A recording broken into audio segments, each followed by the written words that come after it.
Our second agenda item today is the governance structure for 2019 to 2022, and I'm first going to ask Devi to speak to this, just to give the framework around the paper and the context. Sure. Can everyone hear me okay if I speak from here? Is that okay? Yes. Fantastic. Thank you, Madam Chair. So I just want to speak really briefly in context to this paper, because obviously the appointments themselves have been a really important piece of work by the Mayor. So just a bit of background to how this happens at all. So under Section 41A of the Local Government Act 2002, it is one of the roles and powers of a mayor to be able to establish committees of council if they wish, to make appointments to those committees and to other external bodies where a council representative is desirable or required.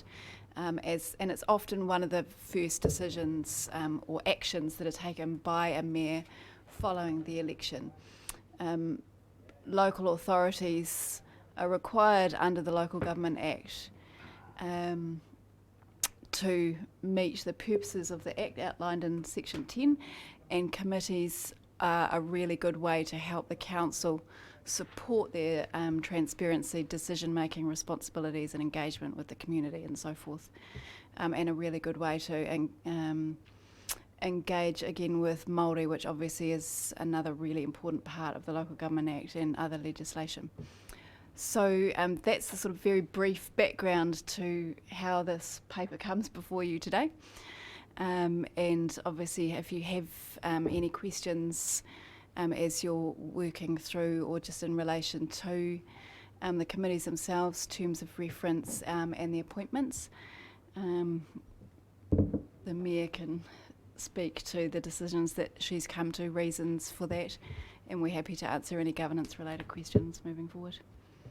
Thank you very much. So to speak to the paper and the decisions I have made, just noting that I have retained essentially the four standing committees that we have had, certainly for the last two terms that I have been on council.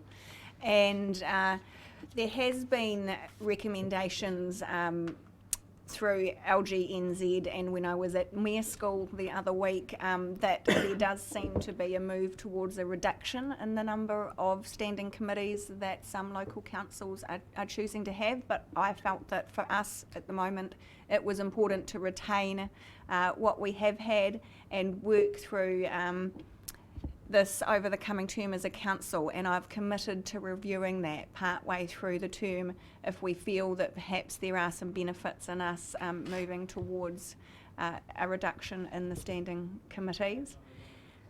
I guess the key area of difference is the introduction of the portfolios, which has been done so that we can, as a group of councillors, all take ownership and take the lead in a particular area and actually work on the relationships with the key council officers within those areas.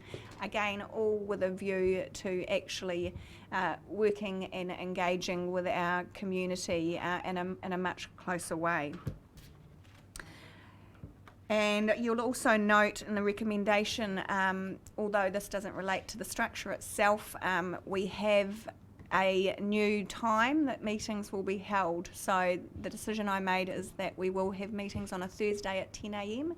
and that's in recognition of afternoons obviously is not when we're sometimes at our best, and also just acknowledging that we do have councillors with family commitments and other commitments that meant that a 3 o'clock meeting was not always the most appropriate and convenient.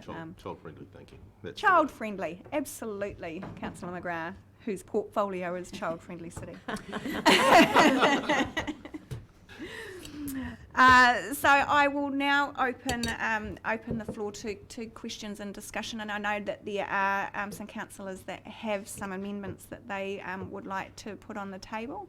So I just open the floor to Councillor Wright. Mine's an easy amendment, just on page 35, the Arts Advisory Panel. I just recommend that with the external memberships, we remove the names and just put a representative from the Art Deco Trust, Napier Arts Community Practitioner, Creative Arts Napier Inc., because they change, the positions in those organisations change, not in conjunction with our 3-year program, so it would be good that they nominate their own person as required. Perfect, thank you. Yeah. Councillor Taylor. Just on page 44, just to clarify for Councillor Price and myself, there's Sports Hawke's Bay /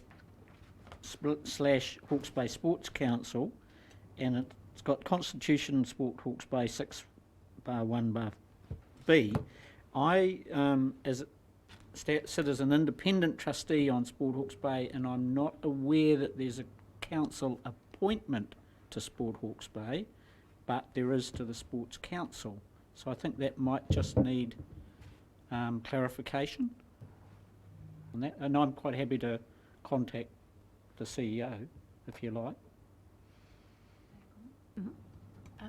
Thank you, Councillor. We've been through as thorough a review process as we can on some of these external appointments, because a lot of them haven't been clear. So really appreciate your input to continue that process and make sure that we get this absolutely Okay, right moving Yep. forward. Yeah, I do. thank you. Councillor Bogue.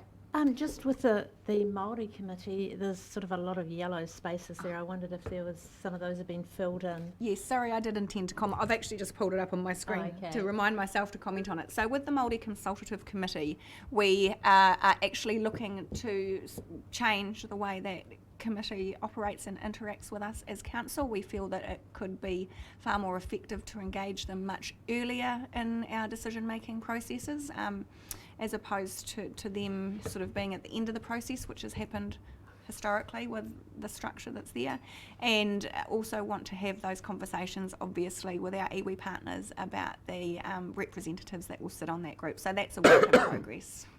Right. Councillor Brosnan.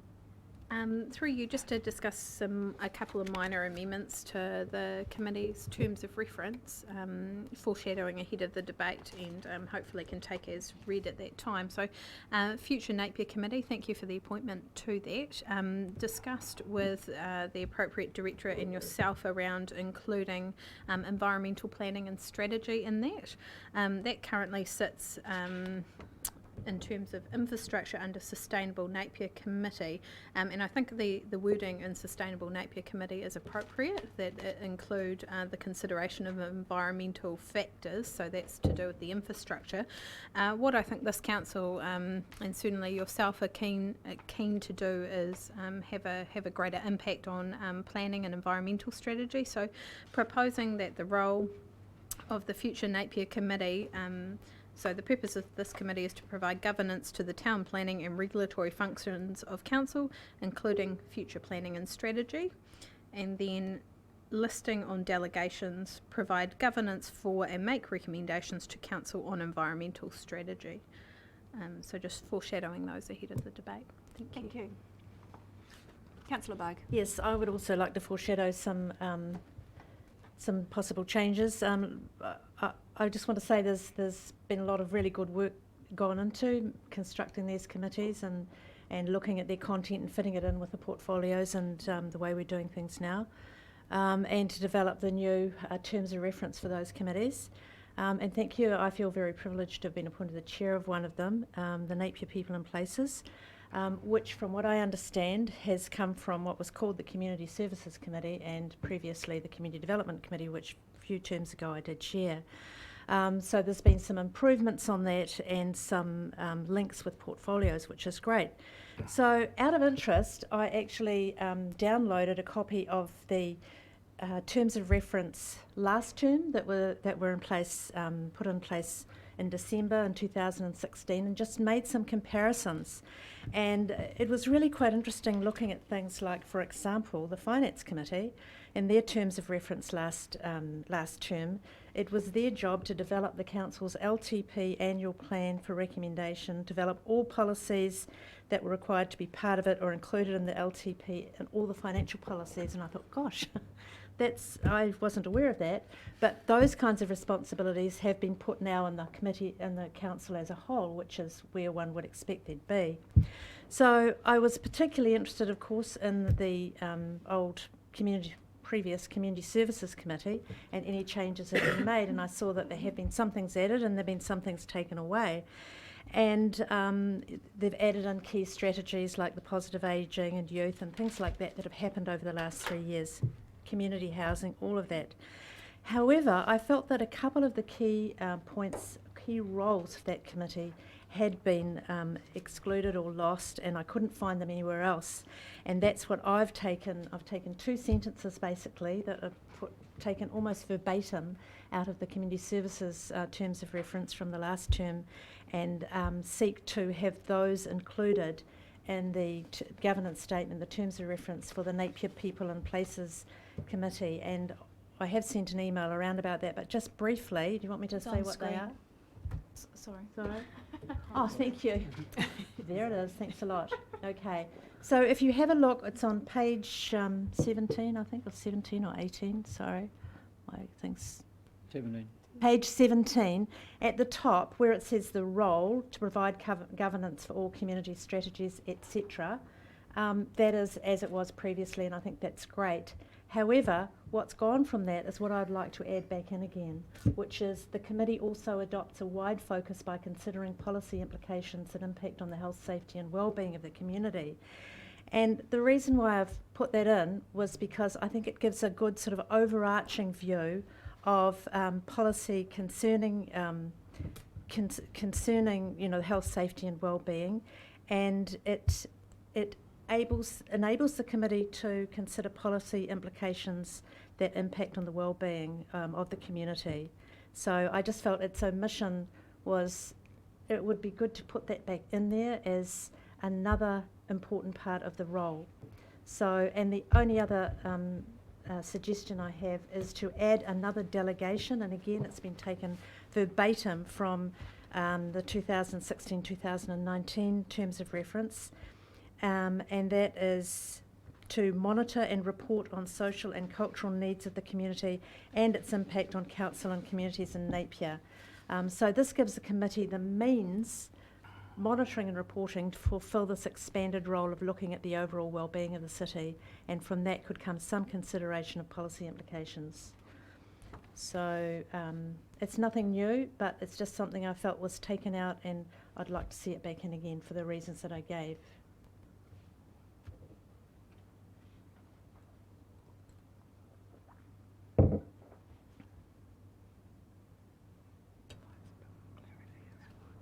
Yeah.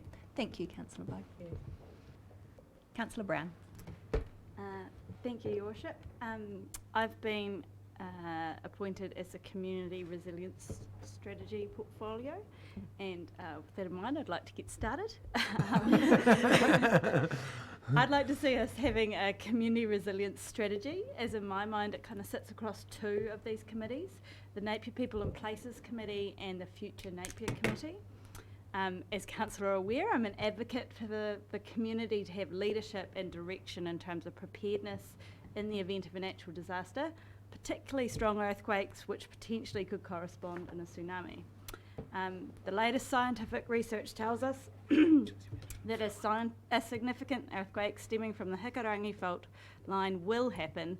It's a matter of when, not if, and I believe we should use that benefit of foresight to the best and most practical use we can. I see the role of council as community leaders to help inform, educate and assist in the planning of disaster relief in conjunction with community organisations such as the Civil Defence and neighbourhood support networks.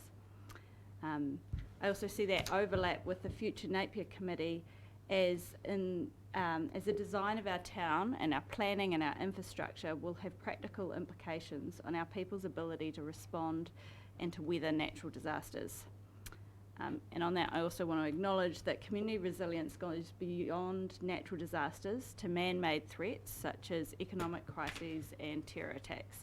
So it's our sustainability to use our resources to respond to, withstand and recover from any adverse situation. And the key factor which predicts the resilience of a community is its interconnectedness. And we can help build this through events, fostering local community groups and in our planning.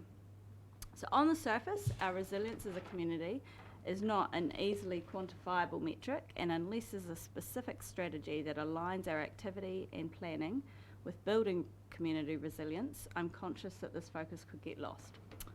For these reasons, I propose the amendments on the board, and basically it's to include community resilience as in the role specifically, and amend line 2 to include community resilience so that it reads, review and make recommendations to council on key strategies including for positive ageing, youth, accessibility and community resilience.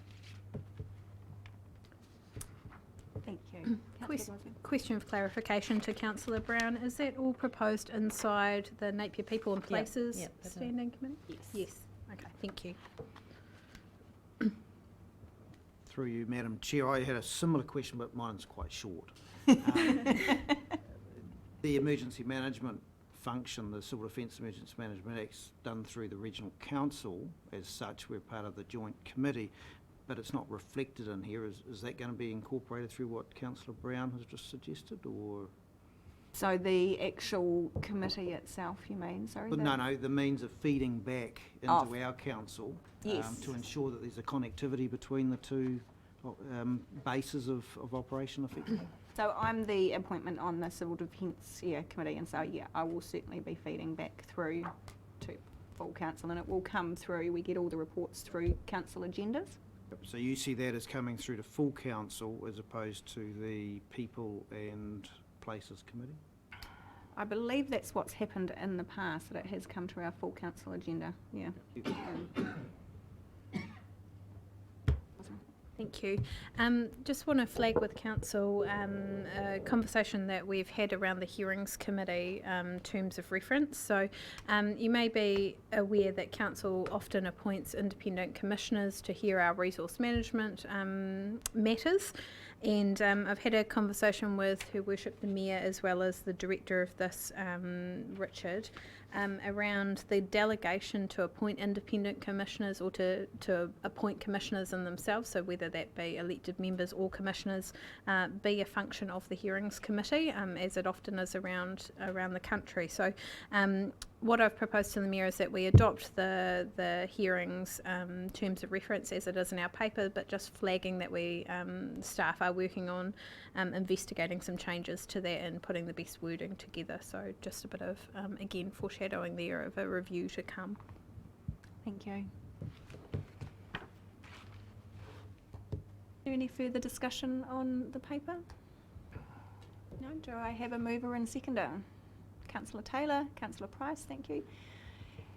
Any debate? Councillor Brosnan. Yeah, I'm happy to speak in support, provided that A also includes the amendments that were foreshadowed in discussion. So as long as the mover and seconder are happy with that, I'm happy to support the recommendation. Thank you.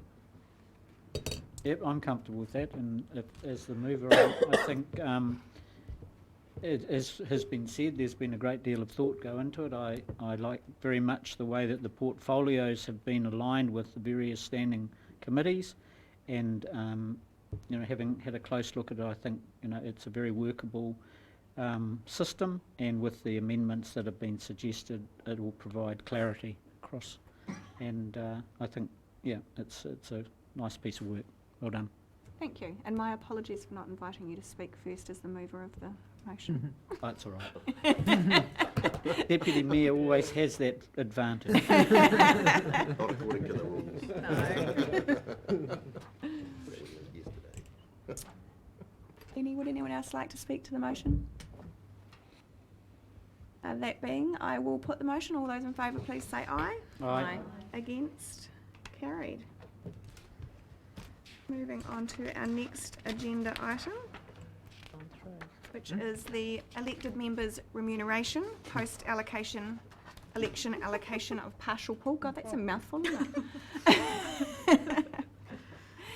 So, again, there has been a change in terms of elected members' remuneration, which was adopted by council and came through in the last term. And this is essentially the first time that we've had this pool that's been set by the Remuneration Authority, and which myself as the mayor allocated out amongst the elected members. And in working through this process, I really wanted to reflect the input, the hours, and the work being undertaken by the different roles within our council, and recognising as well that our deputy mayor also holds a chair position.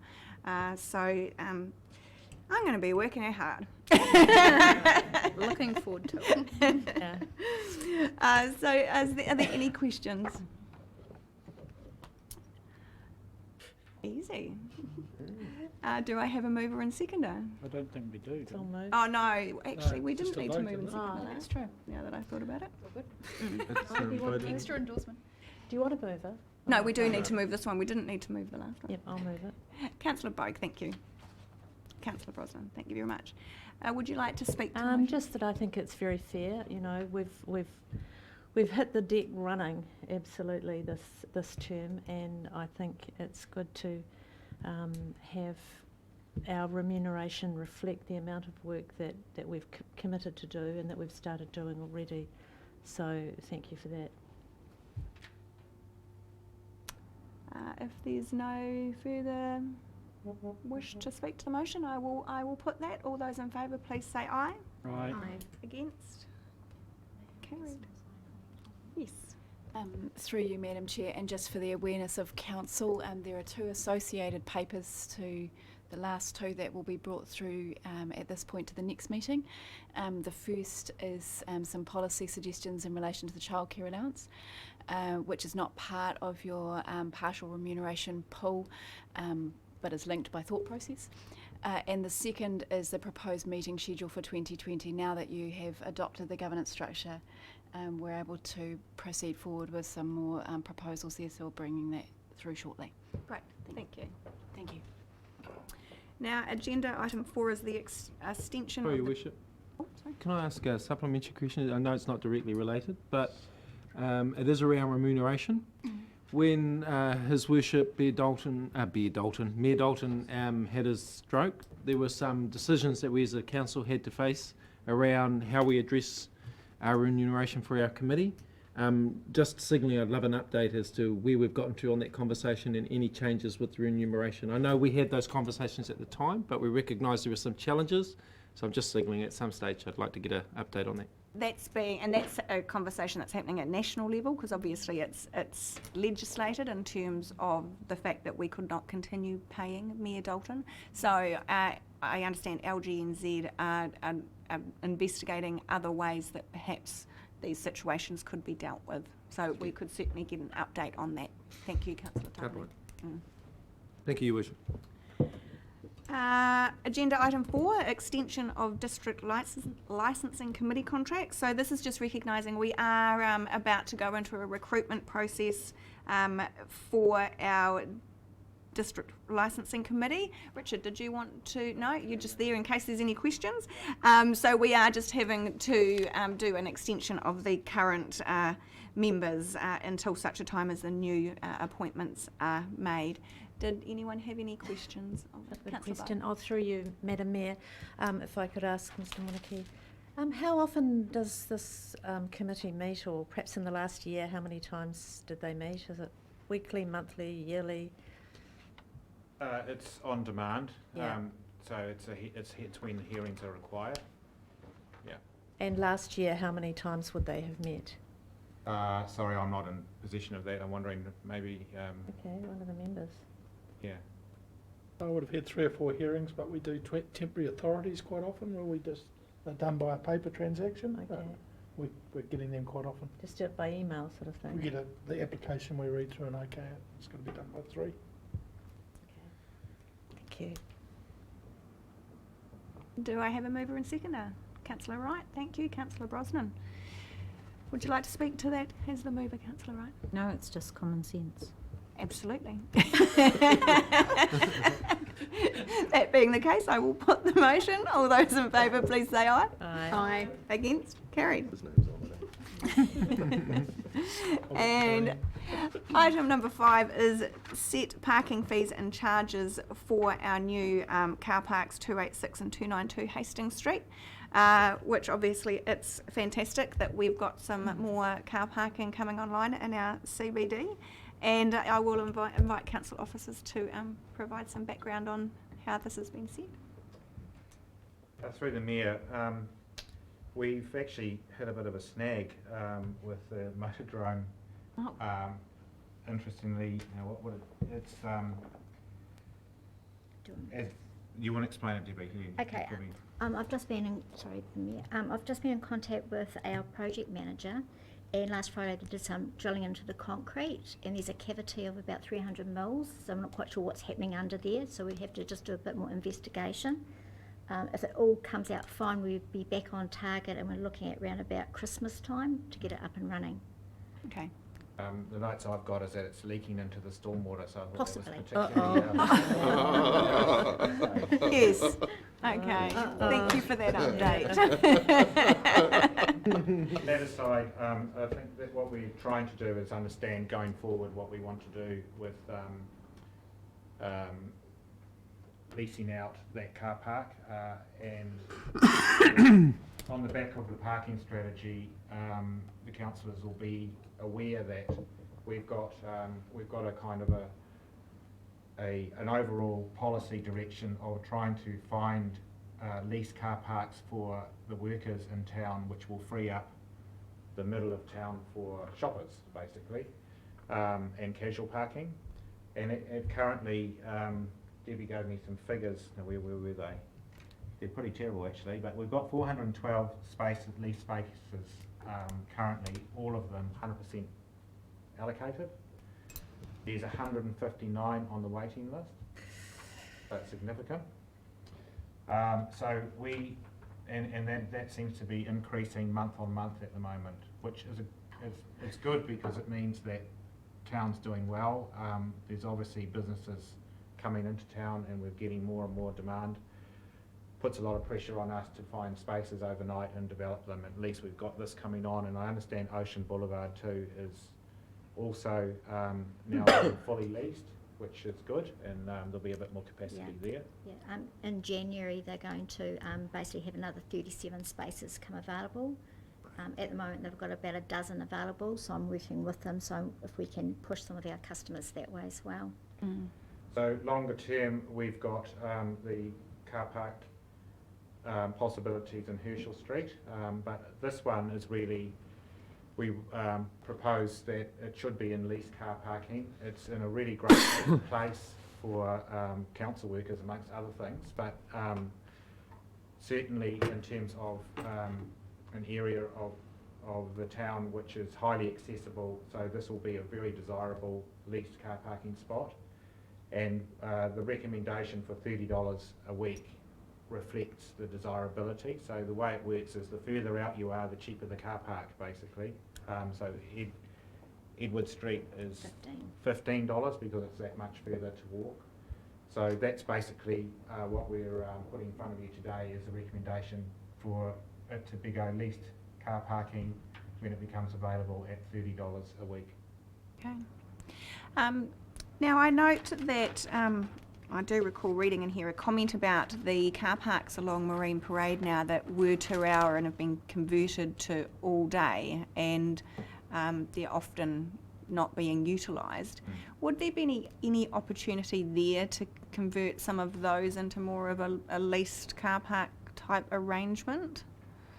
Our difficulty is that we can't lease on the road. Okay. So as the public space, we get into trouble with that. So we have to, I don't know a way around that one. Yeah. I think what we've done is we've gone we've recognised that the 2 hour completely free wasn't working, and you just get this weird swapping thing going on with all the public, or with the workers really.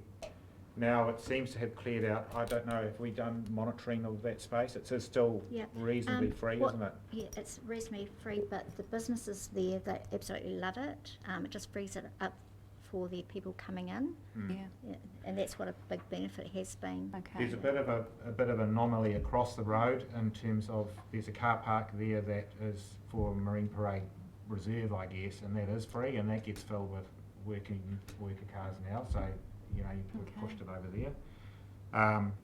And what we want to do with that one is keep watching and looking at it, and we'll probably come back in due course with whether we need to make some tweaks to the arrangements. At the moment it's $9 a day, is it? Or $8 a day? Yeah, around about 9. Yeah, so maybe that's too much, I don't know, but we'll watch that one. And just- Obviously empty is not a good thing. Yeah, and just further to that, as someone who has done this, if you forget to turn off your parking app, it just keeps going and going and going overnight and into the next day, and yes. So is there any way to, because I know the 2 hour ones, it automatically logs you out after your 2 hours, but the all day ones, just... You're just trying to save the 30-cent transaction fee per day. Oh no, it keeps charging me for No, the it parking. keeps charging until you basically switch it off. We've had a few just Okay. recently, but we just have to go through Parkmate and look at that and perhaps get you reimbursed. Yeah. Oh no, that's So, fine. It's yeah. just, it's Yeah. just pointing it out. It should automatically remind you as well. Oh but- yeah, the emails were going to my spam folder. Oh, so, okay. Yeah, Yeah. yeah. Okay. 2019. I just need to remember to turn it off. Any questions from councillors? Councillor Simpson. Yeah, just on the point of business, lease parking is obviously an investment for council, so is there a strategy or a calculation or a formula around return on investment for those sorts of things? So lease car parking the whole parking portfolio is not there to make money. It is there to provide access for people to parts of the CBD. So Fielding, for example, has no public parking, Just goes in, does it? or no parking offices at all, because it doesn't need it, because people can circulate around there. So we don't think of it in terms of return on investment. We think of it about what is the best way we can provide parking that will work for circulation, and really that's the point of what we do. So we don't charge people car parking fees to make money. We do it because that will, otherwise they won't move, and so you have to create some incentive for things to manage themselves. So broadly, it should be paying for itself, and at the moment we are underinvested in parking opportunities for the lease parking in particular. We've identified that, and we're working pretty hard to try and find places and develop them for that purpose, and acknowledging also that parking in general, given the changes in technology around cars and driverless cars and all that sort of stuff, is very much a moving feast into the future. So yeah, it's all about really the circulation around the town and access to the town things, not about return on investment. Councillor Tapani. Thank you. Through you, Your Worship. You mentioned earlier on, Richard, that there's been an increase in the demand on people requiring car parks in town. Have we seen a corresponding increase in people using the public bus? Do we know? I doubt it, but no, I don't know. But I would be very surprised if that was a corresponding thing.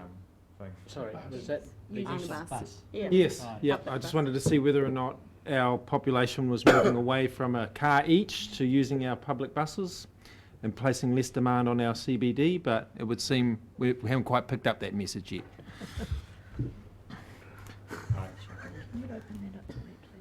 Okay, there's Councillor Brosnan. No, I was just getting ready to move Oh, the were you? officer's recommendation. if you Okay, were when you were ready to accept I'm one. ready. I am now ready if there's no further questions. So moved by Councillor Brosnan, seconded by Councillor Tapani. would you like to speak to the motion, Councillor Bosman? Yeah, just that I think this makes complete sense. It is married up to, for councillors who haven't been up there, to another property that we have, charging the same rates, and as Councillor Wright would say, common sense. Thank you. I'll therefore put the motion. All those in favour, please say aye. Aye. Against? Carried. Item number 6, Napier War Memorial Design Reference Group. So this paper really is just about formalising some of the decisions that were made by the previous council with regards to moving forward with our war memorial design. So it is approving the working group's terms of reference and also the appointment of design group Stapleton Alliant plus PMA as the firm contracted to develop the Napier War Memorial design concept. And I am just adding a C in here that we are actually also approving the appointment of the members to this reference group as outlined in the paper.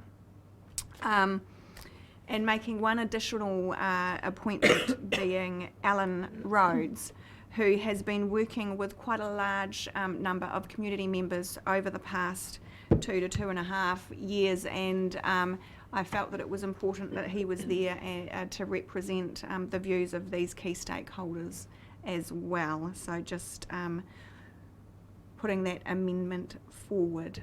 Do we have any questions or discussion from the floor? I just Councillor ask, Price. I take it you chair this committee? Yes. Working group. I think it's Working important. group. Yeah, oh, the working group. Yeah. Yeah. I wonder if during discussion it might be helpful, especially for the new councillors, just to give a little bit of background. So obviously council lost a huge amount of trust in the community when it removed the war memorial elements and the name from our war memorial.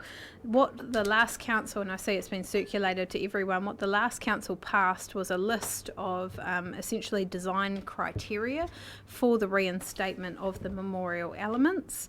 This working group's core task, as you'll see in the terms of reference, is to make sure that all the fine detail that goes along with some high level design that council's already passed becomes an appropriate reality. So just as a wee bit of context, I see this working group being very important in that our community has been vocal about this issue. It is something different to our normal business. I don't think we would ever like to be in the business of returning a war memorial again.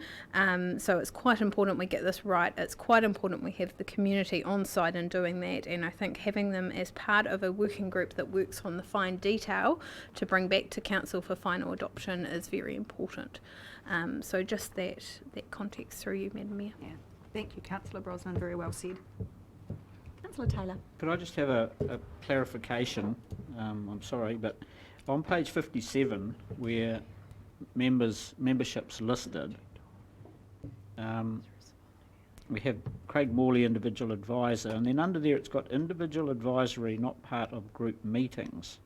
So does that mean that Craig, you're replacing Guy Natouche, and Ian Bradley are advisors but are not part of the group meeting? From my perspective, they're very welcome to attend the meetings if they're available. It was really recognising that they may not be able to attend meetings on a regular basis, and that we would actually consult with them for their advice as and when required. But it certainly doesn't exclude them from attending the meetings if they can. Okay, that's all. Thank you. Can I just Councillor get Simpson. a point of clarification too, around the branding and the name of the war memorial? Sorry, there's been so much reading lately for other stuff, I haven't been able to dive into the records, but is the intent to rebrand the conference facility component of this environment? And if so, when we look at construction works and all that sort of care, which will lead into several months into the new year, is there any likelihood of completing the rebranding, the titling of the building sooner than that? So there's two components to that essentially. So there has already been a direction given to council officers to actually remove the Napier Conference Centre branding off the War Memorial Centre by the 20th of December this year. Alongside that, we have a paper coming to us either one of the next 2 council meetings around rebranding our essentially our offerings in the conference functions and events space into a separate business unit that's not attached to a physical building in any way, in recognition of the fact that we do actually offer all of those types of services across a number of our facilities, including Municipal Theatre, the MTG, the Aquarium, etc. So just actually, having that separate standalone business unit for functions, events and conferences.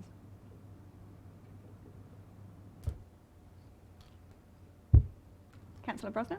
If I could just speak again to point B, again, possibly for the assurance to new councillors, when we're appointing one of the preferred I suppose, companies to work on the design concept. The previous council was presented with concept designs from both of these groups, and I don't want to speak on behalf of all of the returning councillors, but it was very clear that PMA, Stapleton Elliott, were the ones who had really read through council's design brief and actually had given it, I think, a different level of thought.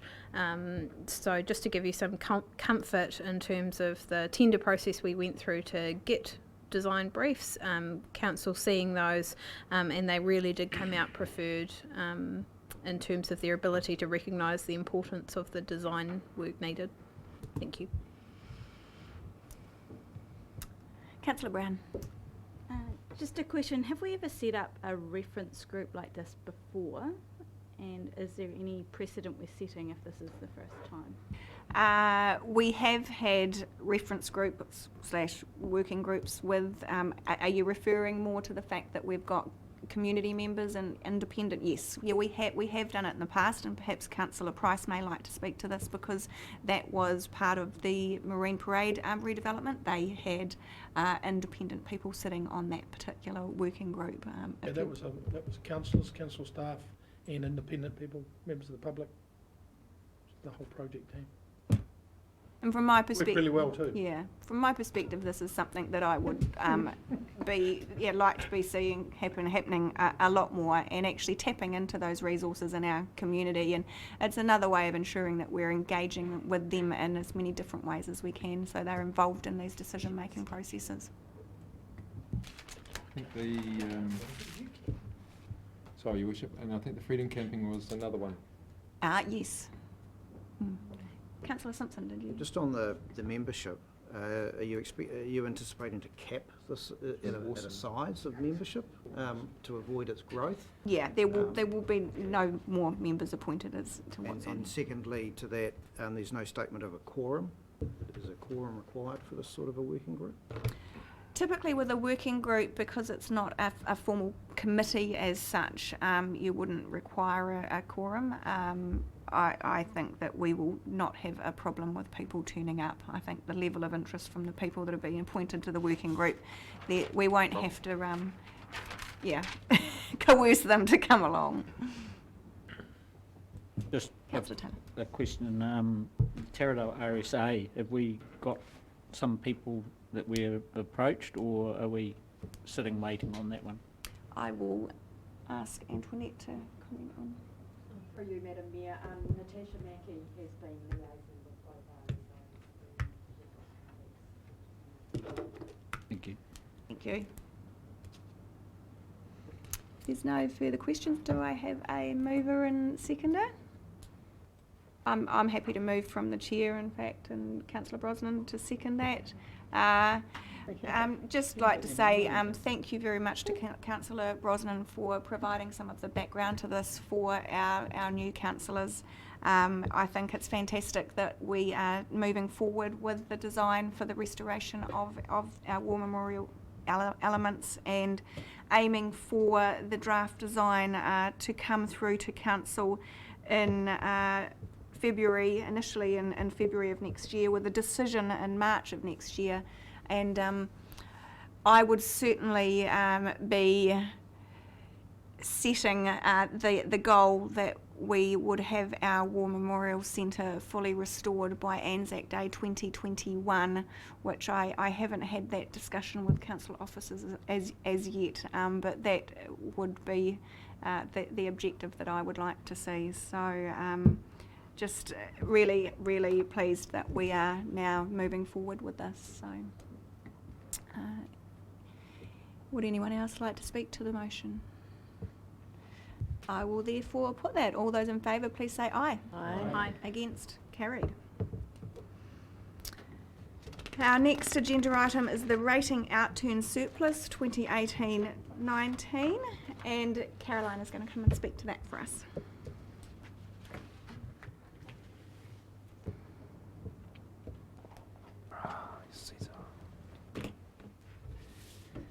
Right, so the purpose of this report is to report on the year-end rating surplus of $263,000 for the financial year ended 2018-19, and to also request approval to allocate the surplus directly to some one-off items for unplanned legal and council costs, and with the remainder to clear a small deficit in the capital reserve. The year-end surplus is mainly due to additional interest income, additional rates, penalties, and some savings in loan servicing costs. The table in paragraph 7.5 sets out the commitments on the capital reserve, which will result in a shortfall of $89,000. The options available are to either transfer the surplus to the capital reserve for future funding requirements, or allocate the surplus directly for the one-off items, which is the preferred option as outlined in the report. This request is in line with council practice in the past. Happy to take any questions. Just a question, please. I'm sure we will, support and endorse this. However, what would happen if we didn't? If we didn't support this? Pass the head around, is it? We just divide it up. Put it in a Yeah, box. we just end up with a surplus. We can put it to, we'll sit there. You would have awaiting surplus, but what about these bills? They've already been paid.